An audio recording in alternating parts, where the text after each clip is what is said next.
Okay, so we talk about these choices that people make, and we said that the incentives matter. What we need to understand is that every choice you make involves a cost. And once you've made that choice, you cannot make up that cost at all because you're always behind. You're always going to have something you've left on the table, something that you could have had, but you chose not to. All decisions have a cost. And I want you to understand that cost doesn't necessarily mean monetary cost. Yes, sometimes there is a monetary cost. Sometimes there is an economic cost. Actually, there's always an economic cost. All choices that we talk about, this is that opportunity cost. Opportunity cost is this.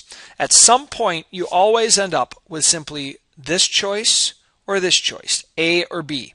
When it comes to college, think about your choices. You don't have every college to choose from. At some point, you're going to say, I'm down to the University of Minnesota or the University of Wisconsin. Every other choice doesn't matter because you've already eliminated them. When it comes time to finally make your choice, what you're really going to do is say, do I want Wisconsin or Minnesota? Whatever you give up is your opportunity cost. The cost of your second best choice, not the cost of all your other choices, but the cost of the second best choice. And the cost in the example I just gave then is the cost of not going to Wisconsin, which, let's be honest, isn't much of a cost anyway. You'd have to live in Wisconsin for 4 years. Ugh. Sometimes these choices have a monetary cost. Let's take two different schools then. Okay, a student of mine was choosing between Gustavus and a state school. And so we said, well, the opportunity cost would be to not play hockey. If she chose a school besides Gustavus, because she was thinking about a big Division I school and she wasn't quite a Division I player, she was saying, okay, well, if I go to this state school, I don't have to pay for Gustavus. That's a monetary cost. So she would have saved roughly $50,000. But she wouldn't have gotten to play hockey. So that's the opportunity cost in the economic terms. Not because it's money, but because it's a lost opportunity. In the end, she chose to go to Gustavus. So what we're talking about then is she gave up going to a big school and she gave up saving $50,000. So it cost her an additional $50,000 to choose that. Our choices greatly affect our future. Greatly affect our future. What you do today has a huge impact later. Here's a simple thing. I did not choose to be a teacher right out of high school. If I had chose to go into college right away, and then I would have became a teacher and ended up at Hastings, instead of at 37 being a fifth-year teacher, at 37 I would have been a 15-year teacher.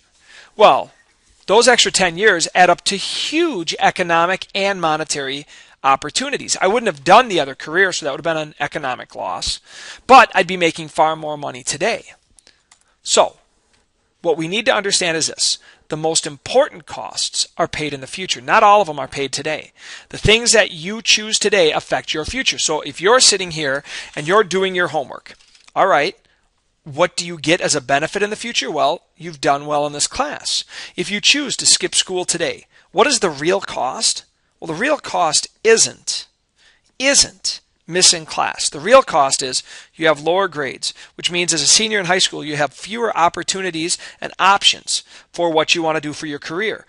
When you are 35 then, what have you left yourself as far as options? A lot of times the difference between a job and a career is, did you choose it? Most people don't like jobs. A lot of people like careers. Don't get me wrong, you still choose the wrong career, you're unhappy. The most important ones appear in the future. The costs of being a good kid today do not pay off until the future. On the other hand, the costs of being a jerk today really are small, but they are huge in the future. Because again, the whole goal for everyone is simply to have a good life. Well, that takes work. Economics requires considering the future. That's what we do. Economics is a forward-looking study. You are not as worried about today as you are the future.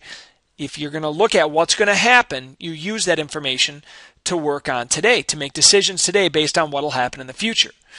This is why a lot of people who end up in finance major in economics, because considering the future is a good way to start figuring out how to make money today. One of the most important lessons you'll learn is you cannot change the past. So make as few mistakes as you can along the way so that you can live with the mistakes you've had. Regret is a terrible thing. What you don't want to do is sit here your senior year of high school and say, oh, really? I could get into St. Olaf? I really want to go to St. Oh, I don't have good enough grades? Well, is there anything I can do? No. Well, that sucks. Make choices today to set yourself up the best possible for the future. Last one, systems, influence, incentives. The environment that we grow up in ends up creating our choices, or at least creating the framework within we make choices. People create rules to live together in society. That's what we studied all first semester. How do we get along? Well, once we make up these rules, then everyone has to kind of fall in line. These rules form our system. If you grew up in Hastings, you go, all right, there aren't a lot of Fortune 500 companies around, so if I want to go into high finance, I have to leave Hastings. If I want to work in medical, well, maybe I can work in Hastings if I'm a doctor. If I want to be a medical researcher, oh shoot, there's no schools here. If I want to be a college professor, can't live in Hastings. So you start seeing that these systems dictate a lot of our options right there. These are incentives then. And a lot of the most important incentives are the ones that are not necessarily even intended. So if we look at the cartoon on the right, here we see a teacher, and you see students hooked up to these thinking caps with reading, writing, and math because we have all of these standardized tests. And so come away from the window. You don't want to be a child left behind, do you? What this is really saying is this: because we have such high-stake tests, we sit and put you down and we say, teach to the test, teach to the test, teach to the test. How do we get you prepared? How do we get you prepared for the test? Well, the goal was to make sure kids were learning how to read and write. The result, because of those incentives, is we stop teaching other things. I have legitimate concerns about sending Charlie to a public elementary school because most of them are down to 2 days a week of Phi Ed. Well, Charlie's a monkey. I'd like him to be able to run around and not kill the teacher as far as how much energy he has. I think Phi Ed, recess, those things are important, especially for little kids. So I think there needs to be a balance. The goal was not to create a system whereby kids don't have time to work on thinking, but that's kind of been the result. We're so focused on tests. That's a change. When I grew up as a kid, we had Phi Ed every day. We had recess time. We had time just to play.